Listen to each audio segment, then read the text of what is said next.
John met the rebel leaders at Runnymede, a water meadow on the south bank of the River Thames. On 10 June 1215, Runnymede was a traditional place for assemblies, but it was also located on neutral ground between the royal fortress of Windsor Castle and the rebel base at Staines, and offered both sides the security of a rendezvous where they were unlikely to find themselves at a military disadvantage. Here the rebels presented John with their draft demands for reform, the Articles of the Barons. Stephen Langton's pragmatic efforts at mediation over the next 10 days turned these incomplete demands into a charter capturing the proposed peace agreement.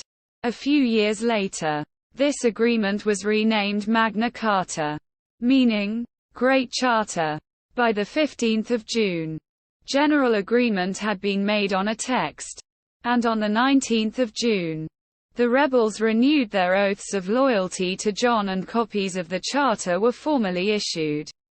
Although, as the historian David Carpenter has noted, the charter wasted no time on political theory. It went beyond simply addressing individual baronial complaints, and formed a wider proposal for political reform. It promised the protection of church rights, protection from illegal imprisonment, access to swift justice, and, most importantly, limitations on taxation and other feudal payments to the crown, with certain forms of feudal taxation requiring baronial consent. It focused on the rights of free men, in particular, the barons. The rights of serfs were included in Articles 16, 20 and 28.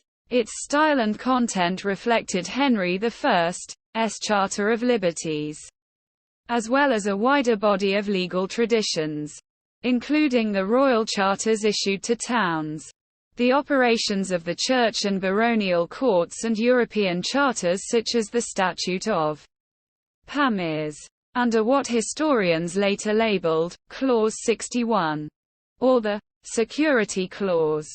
A council of 25 barons would be created to monitor and ensure John's future adherence to the charter. If John did not conform to the charter within 40 days of being notified of a transgression by the council, the 25 barons were empowered by Clause 61 to seize John's castles and lands until, in their judgment, amends had been made. Men were to be compelled to swear an oath to assist the council in controlling the king. But once redress had been made for any breaches, the king would continue to rule as before. In one sense, this was not unprecedented. Other kings had previously conceded the right of individual resistance to their subjects if the king did not uphold his obligations. Magna Carta was novel in that it set up a formally recognized means of collectively coercing the king.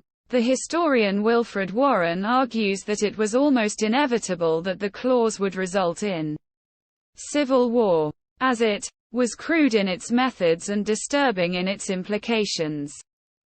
The barons were trying to force John to keep to the charter.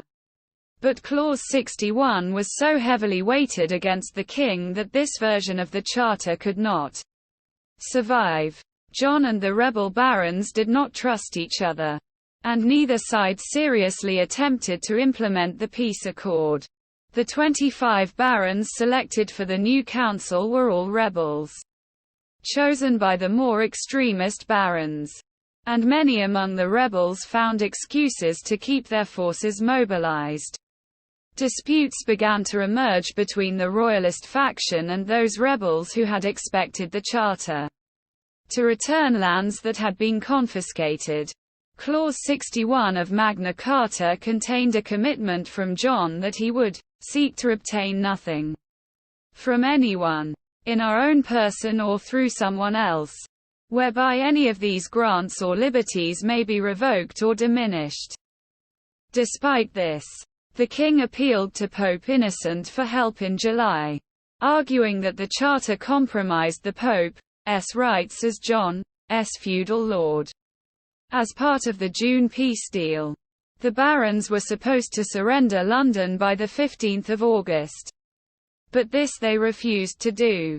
Meanwhile, instructions from the Pope arrived in August, written before the peace accord, with the result that papal commissioners excommunicated the rebel barons and suspended Langton from office in early September. Once aware of the charter, the Pope responded in detail, in a letter dated 24 August and arriving in late September.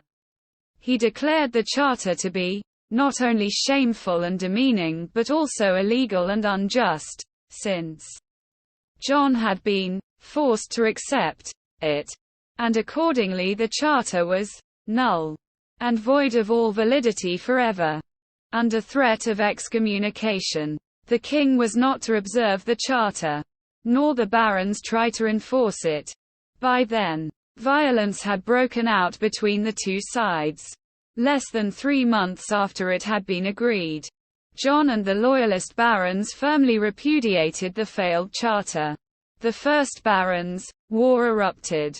The rebel barons concluded that peace with John was impossible, and turned to Philip II's son, the future Louis VIII, for help, offering him the English throne. The war soon settled into a stalemate. The king became ill and died on the night of 18 October 1216, leaving the 9-year-old Henry III as his heir.